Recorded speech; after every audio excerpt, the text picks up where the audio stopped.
everybody. Welcome to Dampf Good Barbecue. We appreciate you coming back for our second video. It's been a couple weeks since the last time we saw you guys, and today we are going to be kind of walking you through our brisket cooking process from start to finish. The only aspect that I will not show in this video is how we go about trimming them. We're going to dedicate a specific video just to trimming, just because we're pretty particular and picky about how we trim the briskets to make sure we're getting a uniform size across the entire array of briskets that we're cooking, and then we're getting the same amount of fat on the top as well. So I'll do a different video to walk you guys through how we go about trimming briskets, especially on a large scale. Today we're not doing a whole ton. We're doing 6 briskets and then 1 pastrami, which I'm going to show you how we make that as well in this video. So let's go ahead and get started. So the first thing that we're going to do is we're going to put down a binder on briskets.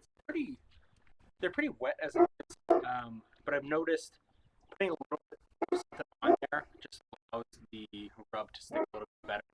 So what I've been using is just standard ketchup or mustard, because it's just, I feel like you're able to get a nice little bit of layer on there. We don't water it down with anything. We don't have to add hot sauce or anything like that. Just straight up mustard. If you put a little too much, it can be a little pasty. So we're just trying to use a real thin layer on the outside of the meat itself. Just rub it in so it's got a real thin layer around the outside. Like that. So I'm going to go ahead and move the camera in closer so you guys can get a better shot. Alright guys, I moved the camera in just a little bit closer, just so it's easier to see what's going on down here on the brisket level. So you can see here is kind of what I've done with the mustard. The briskets are already pretty moist on the outside. So putting a thin layer of mustard on the outside really mixes with the water that's on the outside of the meat. And you really do get a nice, even bind across the entire surface. So we'll go ahead and get started on the back side or the bottom side of the briskets first, because we would end with the presentation side, so that way we have the best presentation when the briskets are done cooking. I'm gonna go ahead and get the rest of these all coated with some mustard, and then we'll move on and show you what we do for seasoning. So we try to keep everything pretty simple with what we do, which is, I mean, that's what Central Texas barbecue is kind of all about, is simplicity and really letting the flavors of the meat shine through, and the smoke that you're working so hard to impart on the actual brisket itself. So we're not going to do anything too crazy with seasoning today. It's pretty standard. So we're going to use a 16 mesh black pepper. We also use Diamond Crystal kosher salt. We started with Morton's, but I noticed it was just a little too salty. So it was a lot easier to oversalt your briskets using Morton's kosher salt. So just doing a little bit of research, saw a lot of guys are using Diamond Crystal, so we switched over to that, and haven't had any issues with things being too salty since we made that switch. And then we finish everything off with a little bit of Lowry's seasoning as well, which adds just a nice little extra dimension of flavor on the top of the briskets. So something else that we do is we season everything individually first. So we don't mix everything into a shaker. I feel like I get better control over the amount of each seasoning by doing them all separately. So I don't know if that'll change. That might change once we get our restaurant open here later this year and we're doing a higher volume. But right now, with doing the smaller amount of briskets that we're doing, this is a little bit of a smaller pop-up this week. We typically are doing anywhere from 10 to 15 briskets. So we're able to kind of give a little bit more attention to the briskets I'd like to keep doing this when we get to the restaurant, but I just need to figure out if it's scalable. So what we're going to do is we're just going to put down a pretty decent layer of black pepper on the briskets first. We start with the black pepper. Got this little tip from Jerby. Just putting down the black pepper first, because I mean, it's not a huge difference, but I feel like, and this is kind of what he said in his video, but I feel like you really get the pepper to stick a lot better. So if you put it in and mix it into a shaker, I feel like sometimes the salt and any other seasoning you're using can kind of stick to the surface of the brisket before the pepper does, and you lose a little bit of that pepper when you are moving the brisket over to the smoker. So I just like to stick with the black pepper down first, so like it gets much better bark that way, at least in my experience. We hadn't been doing this the whole time. This was a switch we made just a little bit ago, and it's been working for us pretty well. So the black pepper that we're using is actually the 16 mesh Spiceology black pepper, and we tried a handful of different black peppers that are out there on the market, and over just trying a handful of different out. I mean, we're still doing some research trying to find any other options that might be out there that we're just not aware of. But we went through probably 5 or 6 different pepper options, and what I noticed is a lot of these other brands, the pepper granules would vary in size so much, whereas Spiceology does a really good job of making sure that this container of black pepper is pretty uniform across the entire container. So I feel like you don't get a ton of like black pepper dust. You don't get a ton of like really small black pepper pieces for the most part. You get some of that, a little bit of that at the bottom of the container, but for the most part you get a really nice large grain of black pepper. And so how we go about seasoning is, as you're seeing me doing right now, is go ahead and season the back first, and then I fold up each side and do each side. And the goal of that is, once you flip this thing over and you start seasoning the top, you want everything to be seasoned, the entire brisket to be seasoned except the fat cap on the top.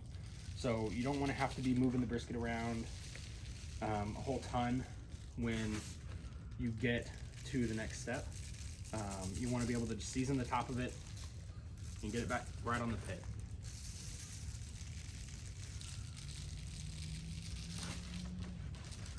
So we're almost done here. This last one.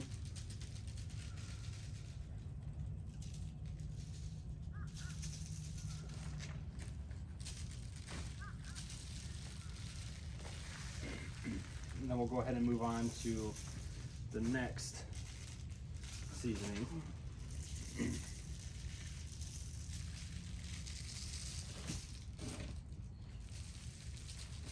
And we use a pretty good amount of black pepper. We use more than the average barbecue place, but it really helps solidify that bark. And all this pepper really mellows out throughout the cooking process. So you really get a nice Central Texas flavor on your brisket with a little bit more pepper. So next, we're gonna go ahead and hit it with a little bit of salt. This is just Diamond Crystal in a shaker bottle. So the amount of pepper we do, so we do about 3 parts black pepper to 1 part salt to 1 part Lowry's. So you saw how heavy I went on the black pepper. I'm gonna do about a half to a third of that amount of salt.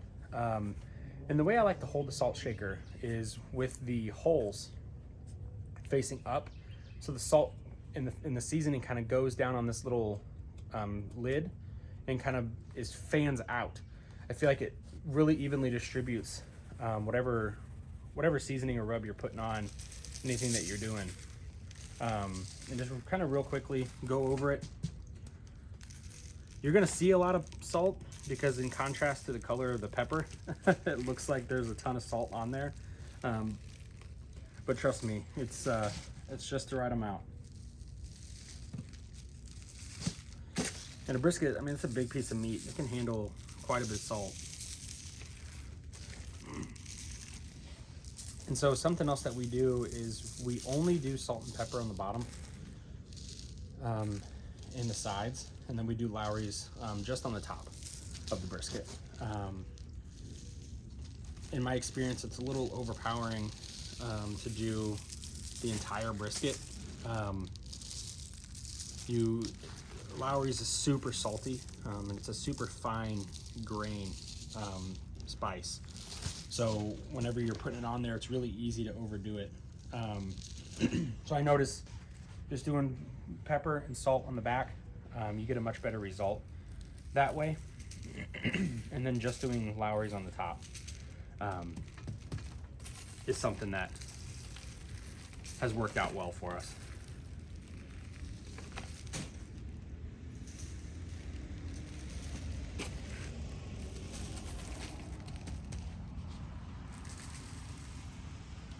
It's a little difficult doing some of this stuff outdoors with the wind, so you gotta be careful when you're doing more than one brisket, that you try to be precise and work with the wind to keep extra salt from blowing on other briskets that are nearby. Just some of the extra variables that you don't encounter when you're only doing one brisket at a time. So for all my folks out there that are doing catering or trying to start a business as well, that's my little pro tip for you.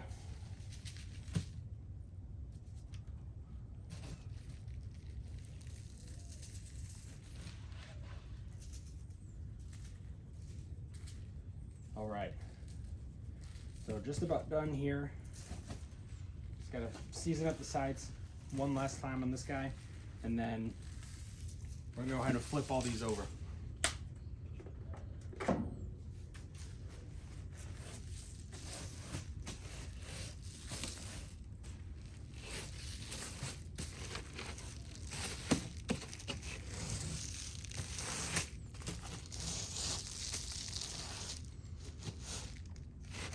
You can kind of see, we're going to talk about it in a future video, but you can kind of see how we go about trimming. We need to leave a nice amount of fat on the top of the briskets. Sometimes these guys come butchered from the manufacturer and they're pretty wonky. So you're not always going to get the exact shape that you want. We've got a few briskets here that are great, and then we've got a couple briskets like this guy here on the end that's got some scalping on the top and on the end, and I got it that way. So sometimes you're gonna kind of just got to work with what you get, and buy a nice quality product. You shouldn't have anything to worry about.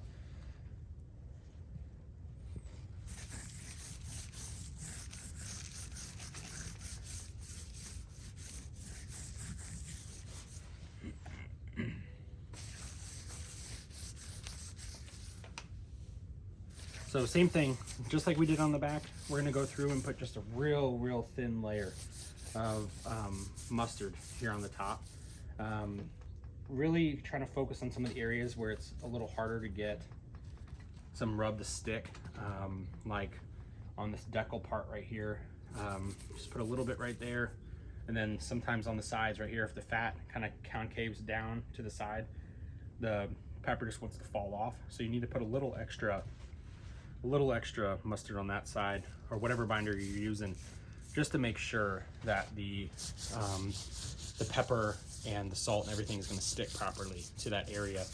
Because once that gets rendered down, I mean, some of that stuff right there is something that people are going to eat. So, and that's another thing that we really try to do when we trim our briskets, is I want to trim brisket in a way that everything on here is servable. There's all the waste that we're going to encounter is all being thrown away. or not thrown away, but repurposed for different things that we've gone ahead and just cut off the brisket. And I'll walk through that in that other video when we go about showing the trim. And it'll make a lot more sense once you kind of see what I'm talking about. So same thing again, we're just gonna go through, get a nice, I don't do quite as much pepper on the top as I do on the bottom. We're just gonna go through and put a nice even layer on across the top of this brisket.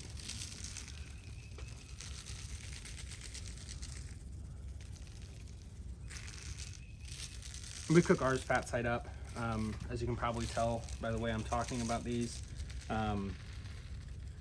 So if you do them fat side down, you can probably just go ahead and reverse this.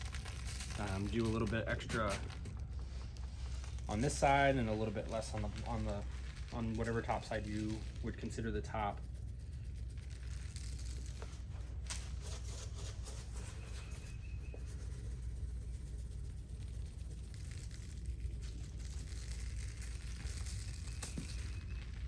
All right.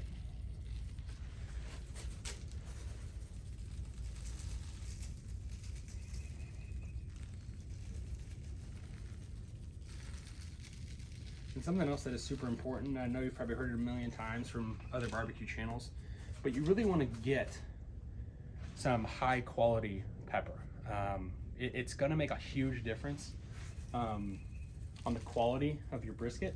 So I think that is a very crucial part that can't go unsaid enough, or can't go said enough, is just making sure that you buy a nice, like a good quality product when you're looking at getting pepper,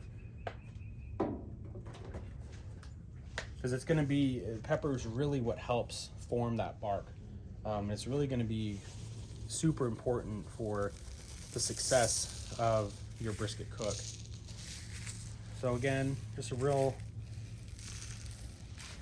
quick coating of salt here across the top, because we're going to go back through and we're going to hit this with Lowry's in just a second.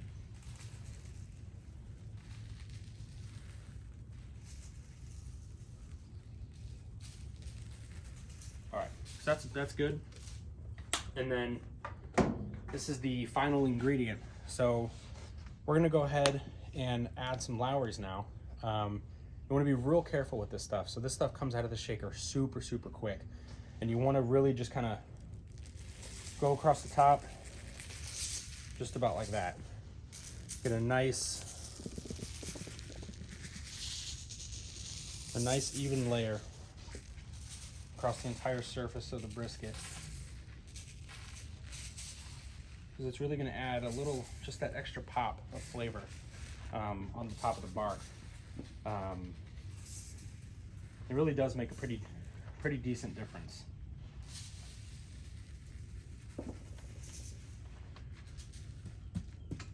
All right, that's good. That's about all we do.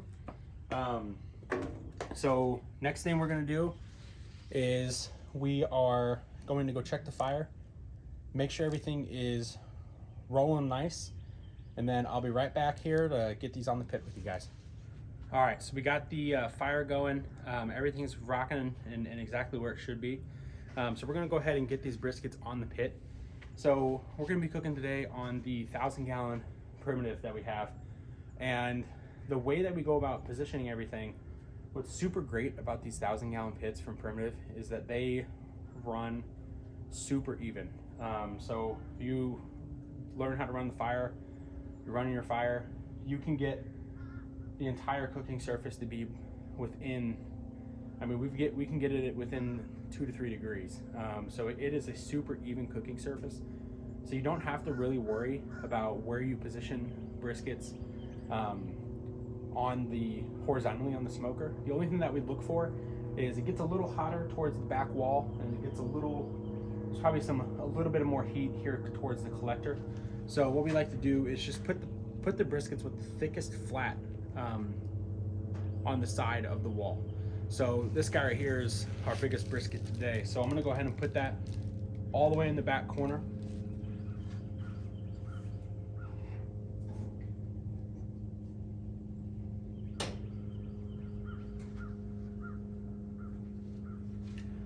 All right, then we'll just kind of go forward and do the exact same thing for all the other briskets.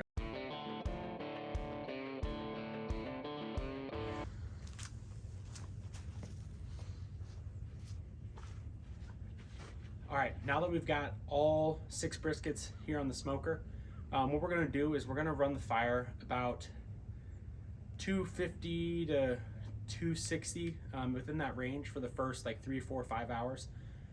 We like to give it a nice low smoke, which on these 1,000 gallons, 250 cooks is real low.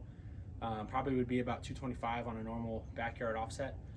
So what we're going to do is we're going to run this 250 for about 3 or 5 hours. Really what we're looking for is to just start rendering that fat, bring everything up to temp slowly, and start getting that really nice color and start building that bark. So the way we run our fires is these big pits run a lot differently than your backyard offsets are going to run. So these guys are so efficient that if you're burning a 100% clean fire, you really will miss out on a lot of smoke and a lot of flavor. So we run a slightly inefficient fire. We'd never have any white smoke, and I'll cut in some clips of what the smoke looks like coming out of the smokestack. But what we're looking for is nice thin blue smoke, but you want to see it. You don't want to see nothing coming out of the smokestack, especially for the first 3 to 5 hours, because that's really crucial for building your bark, getting a nice color, building in great flavor. So you don't want to see invisible heat coming out of the smokestack, no matter what you find on the internet. You really want to see a good amount of thin blue smoke, but you need to see it coming out of the stack, because it's really what's going to add and bring a lot of flavor, and really help get that nice dark bark on the outside of your briskets. So we'll check back in with you guys here in a little bit. The next stage we will be showing kind of when we go about increasing the temperatures. We take our briskets through about 3 stages throughout the entire cook to get the product that we're looking for. We'll take you guys along for that ride, and we'll show you those steps once we get to them. So we'll see you guys here in just a couple seconds.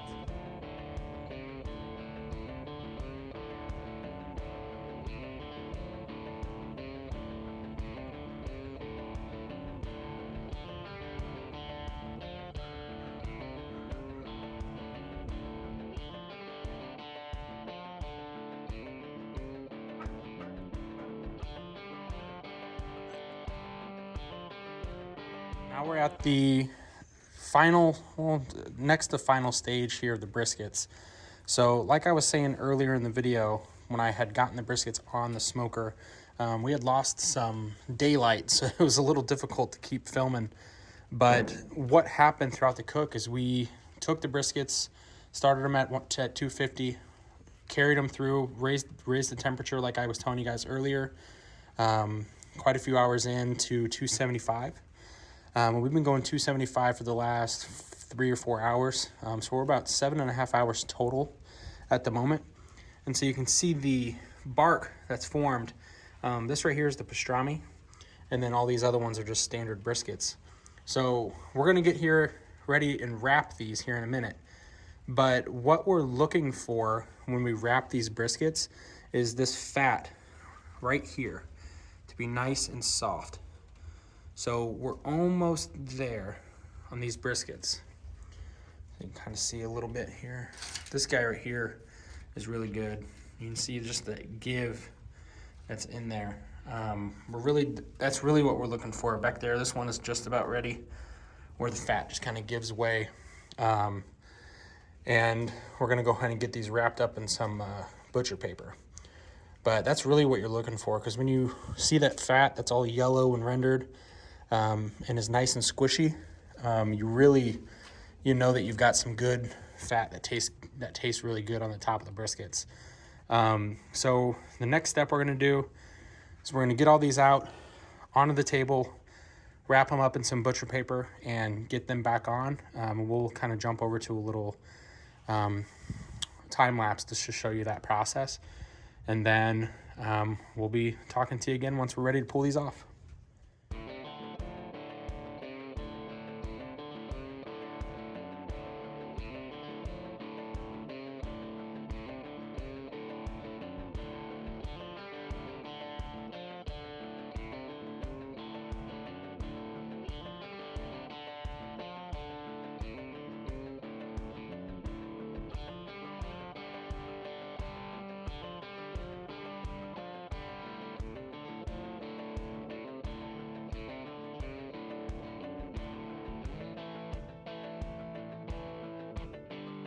Everything should be ready to go, so we're going to go ahead and take this out of here and show you what we're looking for. So we don't do a ton of probing for temperatures. What we're really looking for is the feel of the brisket. So when you got it wrapped in butcher paper, it really helps if you take this bottom layer and fold it off like that, so you can feel. And what you're looking for is you're able to put your middle fingers up in there, and it feels like the meat is kind of like falling over your fingertips. So I can take this open and kind of let you kind of visually see what I'm talking about. So we've got our brisket here, and so you can see just how malleable and soft this brisket is. And when you stick your hands up here in the middle, you can really feel how loose all that meat is, and kind of probe and see how it feels like butter. And this guy's probing about 195, 197 here in the middle. It's going to be up middle 200s over here, and it's going to be mid 200, like 205 over here on this side. But you're looking for right here in the middle, just the nice smooth in and out with the thermometer. So we're going to go ahead and wrap this guy back up.